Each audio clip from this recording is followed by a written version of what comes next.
salah satu ledakan non-nuklir terbesar dalam sejarah, ledakan Black Dome, menyebabkan kerusakan yang parah pada patung Liberty, tetapi tidak merobohkannya. Rangka besi patung yang kuat dihubungkan ke lembaran tembaga oleh batang-batang datar ini. Menariknya, batang-batang datar ini mampu melentur. Apa yang akan terjadi dalam desain ini jika gaya yang kuat bekerja pada lembaran tembaga? Anda bisa lihat batang-batang datar tersebut menekuk. Batang-batang fleksibel ini berfungsi seperti isolator pegas dan gaya yang ditransfer ke patung sangat berkurang. Pada hari krusial itu, beginilah cara patung terselamatkan dari keruntuhan. Keindahan patung ini jelas terletak pada lembaran tembaganya. Apa yang Anda lihat benar adanya. Patung ini tampak seperti satu bagian padat, tetapi sebenarnya terbuat dari banyak lembaran tembaga, yang tebalnya hanya 2,5 mm. Lembaran tembaga tersebut dipaku untuk membentuk patung yang indah ini. Kuncinya adalah kesempurnaan yang mereka capai dalam detail patung wanita Liberty pada lembaran tembaga tersebut. Bagaimana cara mengukir semua detail kecil ini dalam skala raksasa sekitar 140 tahun yang lalu? Pria ini, Mr. Bartholdi, adalah si jenius di balik patung yang indah ini. Ini adalah model tanah liat pertama yang dibuatnya. Patung Liberty setinggi 4 kaki. Ia ingin mengubah model setinggi 4 kaki ini menjadi model akhir setinggi 151 kaki. Teknik penskalaan pantograf yang normal akan gagal untuk operasi penskalaan sebesar itu. Sebaliknya, Mr. Bartholdi menggunakan metode jenius, metode garis-garis tegak. Lihatlah operasi penskalaan ini dilakukan dalam 3 tahap. Model tanah liat asli pertama kali dikelilingi oleh garis tegak lurus yang diberi jarak sempurna. Struktur tegak lurus model kedua persis 2 kali lebih besar dari struktur tegak lurus asli. Model kedua tingginya hampir 8 kaki, dan para seniman pertama-tama harus membuat rangka kayu untuk menopangnya. Jika Anda ingin memperbesar hidungnya, tandai beberapa titik kunci pada hidungnya. Mari kita fokus pada titik ini. Pertama-tama mereka harus memasukkan bidang datar dan menyentuh titik ini. Kita bisa dengan mudah mengukur lokasi Z di titik ini. Sekarang kita memiliki 2 pengukuran koordinat lagi yang tertunda, X dan Y. Jelas bahwa titik pada hidung terletak di antara 2 garis tegak lurus ini.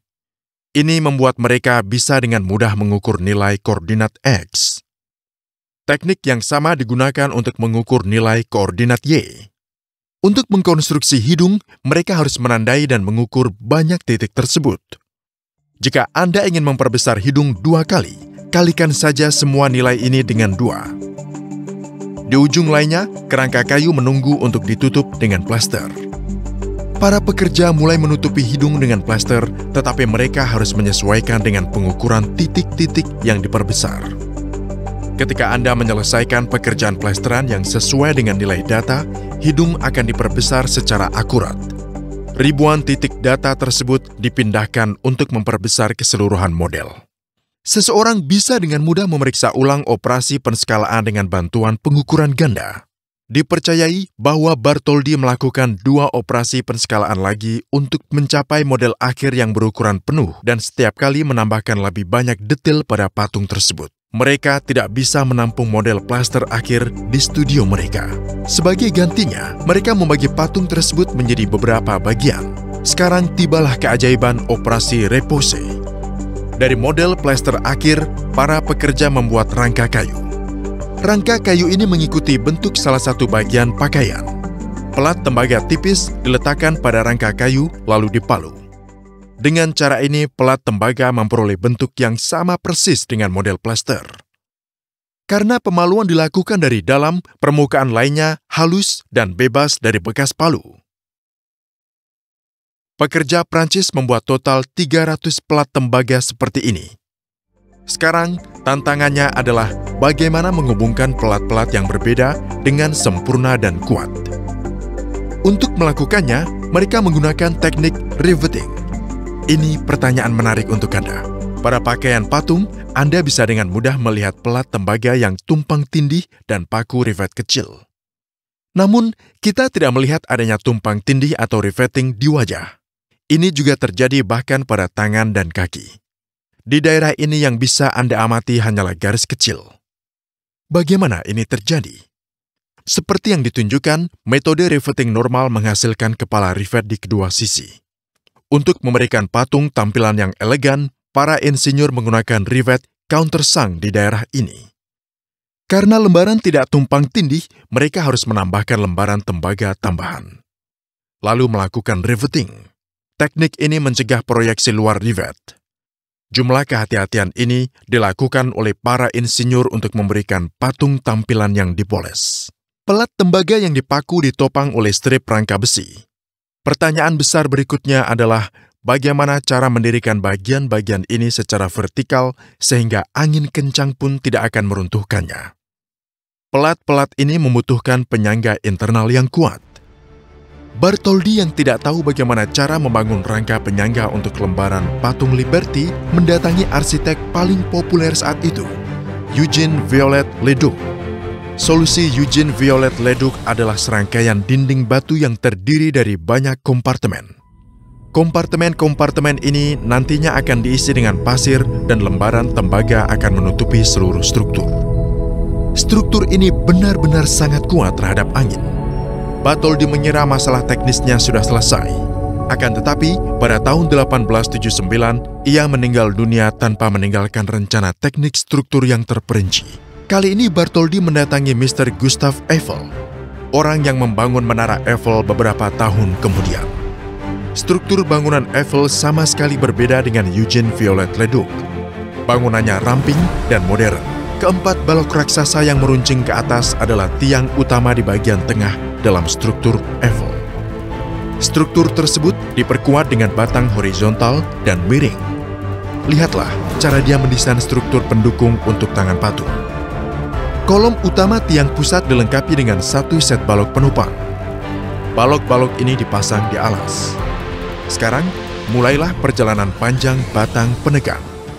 Mereka terhubung dengan satu set balok penopang bawah yang tertanam bersama alas. Dengan mengencangkan mur besar batang penegang ini, seluruh struktur besi patung akan terikat kuat dengan alas. Eiffel membuat struktur besi super kuat, sungguh jenius. Seperti yang telah kita pelajari, batang datar yang fleksibel menghubungkan lembaran tembaga ke rangka besi yang kuat. Dengan cara ini, Mr. Eiffel memastikan bahwa strukturnya hanya akan sedikit bergoyang saat berangin. Pada model miniatur patung Liberty ini, saya memakai batang-batang tebal untuk menghubungkan inti pusat dan lembaran patung. Ketika peluru ditembakkan, patung akan roboh. Pada model kedua, saya memakai batang tipis fleksibel. Seperti yang Anda lihat, patung ini bisa bertahan. Getaran lembaran bisa menyerap energi peluru. Harap dicatat, untuk membuat peluru lebih berat, kami menambahkan bola baja. Namun, di sini mereka menghadapi masalah lain. Reaksi elektrokimia antara besi dan tembaga. Jika keduanya terhubung langsung, logam tersebut akan terkorosi hanya dalam beberapa tahun. Eiffel memecahkan masalah ini dengan menyisipkan potongan asbes berlapis shellac di antara kedua logam tersebut. Di Paris, patung tersebut akhirnya mencapai bentuk dan keindahannya. Namun, di New York, mereka menghadapi krisis keuangan yang besar untuk membangun alas patungnya. Selain itu, pemindahan peralatan dan material konstruksi ke pulau merupakan tantangan besar lainnya. Di Paris, patung yang telah selesai dibangun tanpa alas dengan sabar menunggu akhirnya. Pekerjaan alas patung di New York berjalan sangat lambat. Pada bulan Januari 1885, Bartholdi mengambil keputusan. Ia memutuskan mempersiapkan patung Liberty untuk berjalan. Butuh waktu hampir setengah tahun bagi para pekerja untuk membongkar patung tersebut dengan hati-hati. Mereka mengemas patung Liberty ke dalam 214 peti kayu dan memuatnya ke kapal Angkatan Laut Prancis. Di New York, panitia penggalangan dana berjuang keras untuk mendapatkan dana dan pada satu titik tampaknya tumpuan untuk patung Lady Liberty adalah mimpi yang mustahil. Sang penyelamat patung Lady Liberty, Mr. Joseph Pulitzer, seorang penerbit surat kabar, bertindak cepat. Ia meluncurkan kampanye penggalangan dananya sendiri di surat kabarnya, The World. Dalam tajuk rencananya, ia mengejek orang Amerika kaya yang tidak menyumbang untuk patung itu dan menghormati orang Amerika biasa yang menyumbang dengan mencetak nama mereka. Hanya dalam waktu 1 bulan, Pulitzer berhasil mengumpulkan $25.000. Pada tanggal 17 Juni 1885, dengan sambutan yang heroik, kapal Prancis tersebut mencapai pelabuhan New York dengan Lady Liberty yang telah dibongkar. Tanpa alas untuk berdiri, peti-peti itu disimpan di gudang. Banyak surat kabar lain mengikuti tren The World, dan antusiasme publik pun meningkat pesat. Pada bulan Agustus 1885, panitia mencapai tujuan mereka untuk mengumpulkan $100.000. Piramida beton terpotong ini merupakan dasar dari alasnya.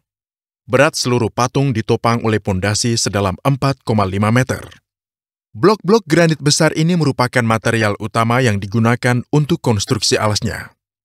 Anda bisa membayangkan upaya yang diperlukan untuk mengangkut blok-blok granit yang berat ke pulau tersebut melalui tongkang dan kapal.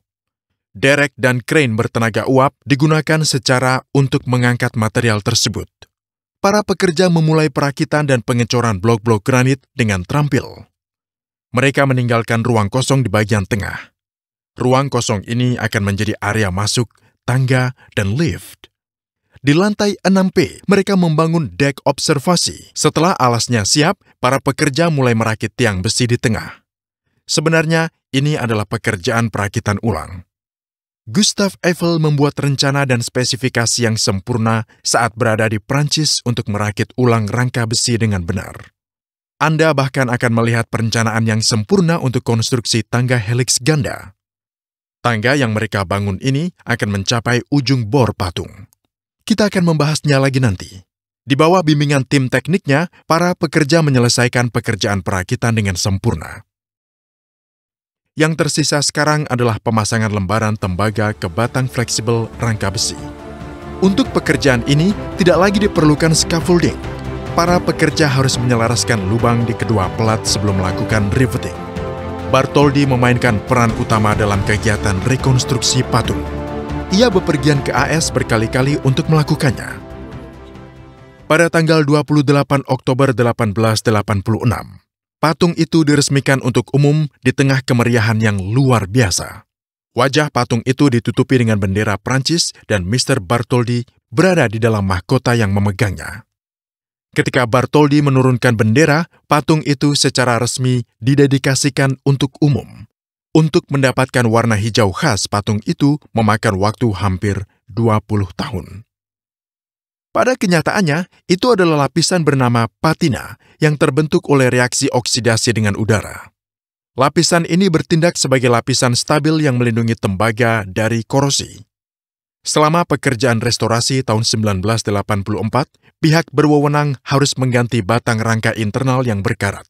Tetapi mereka tidak perlu melakukan banyak pekerjaan perbaikan pada lembaran tembaga. Selama pekerjaan restorasi ini, pihak berwenang mengganti obor lama dengan yang lebih bergaya. Obor lama itu terlalu rusak parah untuk direstorasi. Jika Anda ingin menghargai usaha yang dilakukan oleh para artisan Bartholdi, silakan lihat detail pakaian yang dikenakan oleh patung Liberty. Para artisan bisa dengan mudah menyambung lembaran tembaga seperti yang ditunjukkan. Para pengamat di lapangan tidak akan pernah bisa mendeteksi pekerjaan pintas ini. Namun, para artisan sangat teliti dan membuat kedua ujung kain jelas merupakan pekerjaan logam yang melibatkan banyak bagian dalam yang sulit untuk disambung. Naik ke atas patung Liberty adalah pengalaman yang menyenangkan. Anda bisa menggunakan lift atau tangga dan mencapai galeri observasi pertama. Nikmati istirahat sejenak di sini. Naiki beberapa anak tangga lagi.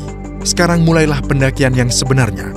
Pendakian melalui tangga memutar yang indah untuk mencapai mahkota patung. Ingat, kali ini hanya tangga, tidak ada lift. Kita harus menaiki 146 anak tangga untuk mencapai puncak. Jika Anda lelah selama pendakian ini, ada beberapa tempat istirahat di sepanjang jalan. Saat memanjat, Anda mungkin melihat tangga putar lain di atas. Itu sebenarnya akan digunakan untuk turun, bukan naik.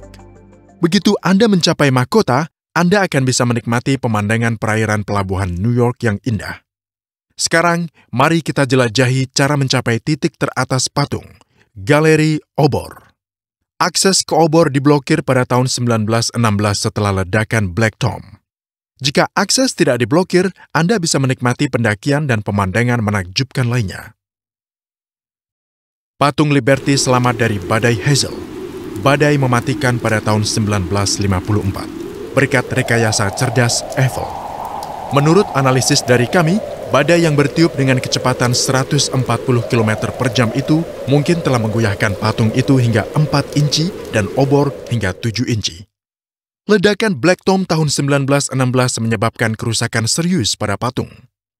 Ledakan diukur dengan skala Richter sebesar 5,5 dan ada gelombang kejut yang sangat besar.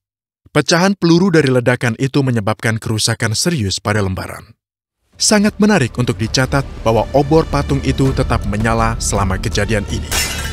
Obor kaca patung itu pecah, lengan dan struktur internalnya rusak parah. Setelah perbaikan, pihak berwenang memutuskan untuk menutup galeri obor secara permanen bagi pengunjung. Mereka mungkin khawatir struktur yang diperbaiki tidak sekuat struktur asli Mr. Eiffel.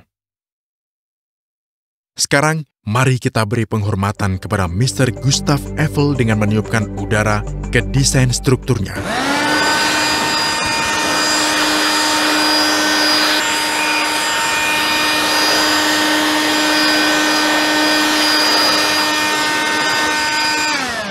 Sangat menyenangkan melihat lengkungan batang-batangnya. Sebelum Anda pergi, jangan lupa mendukung kami di Patreon. Saluran ini tetap bertahan karena dukungan Anda. Terima kasih kepada Patreon kami. Jaga diri Anda. Sampai jumpa.